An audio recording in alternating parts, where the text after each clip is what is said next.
Okay, so good evening, ladies and gentlemen. I should say good afternoon. I'm very glad to have a brief presentation here introducing the people section in China. So because my time is very limited, only 10 minutes, so let's immediately go to the presentation. So as you know, in China, you will mainly have 4 legal weapons to protect your IP, namely patent law, trademark law, copyright law, and anti-fair competition law. Because I myself am mainly involved in patent and trademark matters, so my topics today will be patents and trademark protection in China. Next, please. As you can see, I arranged 3 parts in my slide. The first part, I will introduce some patent and trademark authorities in China to make you know who is in control of the patent and trademark issues in China. Second part is some statistics of patent and trademark situation in 2013, from which you can see some interesting data. The third part should be the different rules for enforcing patent and trademark. Okay, next page. So the first part is trademark and patent authorities. It is interesting, you can see from this slide. In China, currently, trademark office are completely separated from the patent office. Then we have the top level authority, which is named as SIPO, State Intellectual Property Office, but actually it only contains patent office. The trademark office is separate with patent office. And there are 2 parallel systems. It's interesting. Further, as you can see, from the left column, for the trademark authority, the top level authority should be the State Administration of Industry and Commerce, that is SAIC. It contains CTMO, that is the trademark office, and the TRAB is the trademark review and education board, as you can see. From the other column, right column, you can see federal. As I just mentioned, it only contains patent section. So it contains the patent office and the patent re-examination board. I believe you already know, for the trademark, I think it is similar for the trademark office, CTMO. It only controls the prosecution, seizure, and maintenance of a trademark. Similarly, the patent office prosecution and maintain. For the trademark TRAB, review and education board, it is in charge of the trademark review, cancellation, and other disputes, and the patent reservation board for the invalidation and reexamination. This is the top level. And the local level, you can see the local AIC, that means different administration of industry and commerce in different areas of this. And local IGA, that is the local P office. This level are for the administrative actions for the patent or trademark disputes. So as you can see, the first 2 levels should be the administrative authorities. I believe you already know in China there is 2 ways to enforce your copyright, as I mentioned later. First level, not the first level, just one side. Level is the administrative action. Another is the court action. Of course, legal litigation.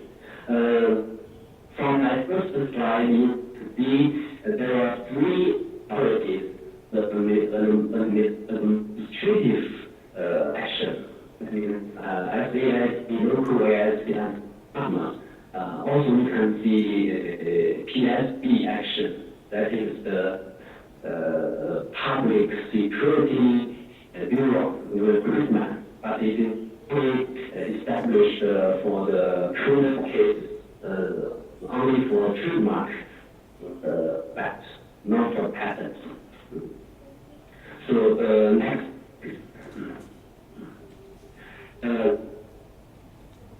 On this slide, you will see some statistics data, which is really interesting. As you can see from prosecution aspect, for trademark, you can see last year, 2013, they filed 1.8 million trademark filings and around 2.3 million patent filings. What I mentioned it, in China, those inventions still more to design are called patents. That is not like the other countries, I think. So, hello? Okay. So that means from this data, you can see this very huge number in China. So you can see the total value of trademark in China and registered trademark are more than 7 million. And for the patent, it's also more than 4 million. So when you plan to come into Chinese market, you should be very careful about a possible trademark or patent infringements. Another thing is that in recent years there were some big cases. For example, a Chinese company sued Apple for the trademark infringement about the iPad mark. In this case, the Chinese company won around $16 million as the compensation damage. So people, they are really crazy about file everything they can think about to try to use it to make money, So it is really, you should be very careful when you go to China for business. From another aspect, as you can see, for the AIC and IPA action and court action, you can see the left column and the right column to make a comparison. As you can see, the trademark enforcement, whether through administrative action or through court action, the number is much more than the legal actions, much more than the patent actions. Of course, that means currently the brand issue is still the main issue in China, I think. So from the inner data comparison, as you can see, for example, for the AIC actions, as you already know, this is a typical administrative action. The number of this kind of action is much more than the court action. 80,000 versus 20,000. So that means when you enforce a trademark in China, people use the AIC action, administrative action. But on the other hand, as you can see, for the patents, people are more likely to use the courts rather than IPA action. I think the main reason is, it's because of the trademark enforcement by the AIC is really powerful. I will give you some introduction on the next page. So next, please. This page shows two typical procedures in China. Both of these procedures are related to the administrative actions. As you can see, left is the AIP for trademark, and right is for the IPA for patent. I'm sorry because it contains too many use words, so the word seems very smaller, but I can give you some conclusion about these two types of the administrative actions. As you can see from the total procedure, it seems the procedure of the whether from the AIC or from the IP, they are very quick. Under 19 days, 2 months, you can close the case.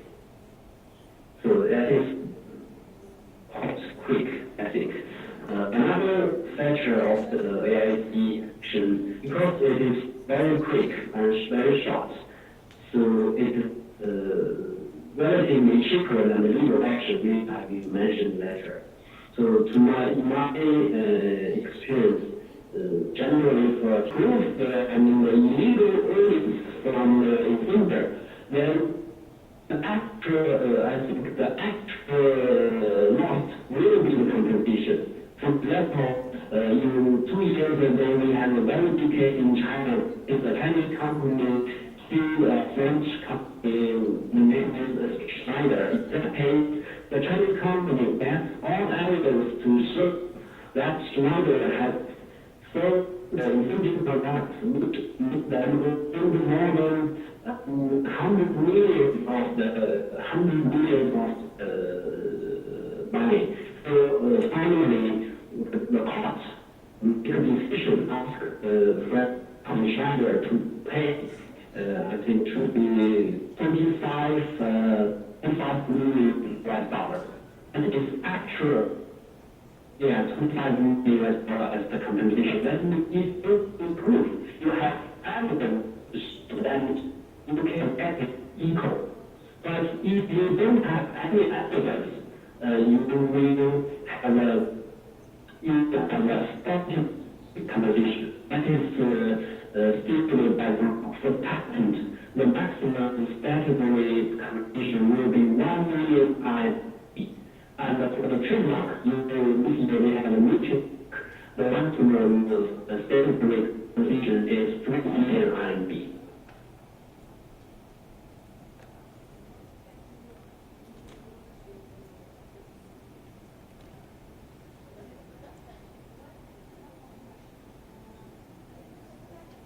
Наступне питання з приводу строків розгляду.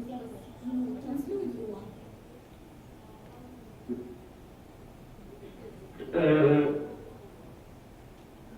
I will ask the student the typical case for the first instance is about 6 months. The second instance is about 3 months. The term. Actually, on my side, you patent infringement, you that means for the civil action and litigation have as maximum and 3 procedures. First is the second instance and the judicial review before the court. 3 procedures. For the patent side, litigation is when you accuse try to invalidate your patents, you have 4 procedures. The first before patent examination board, then first instance, second instance, and of course the judicial review from the Supreme Court. There are 4 procedures. So maximum procedures will take 7 in total, plus the civil actions. So each take years, maybe 5 years.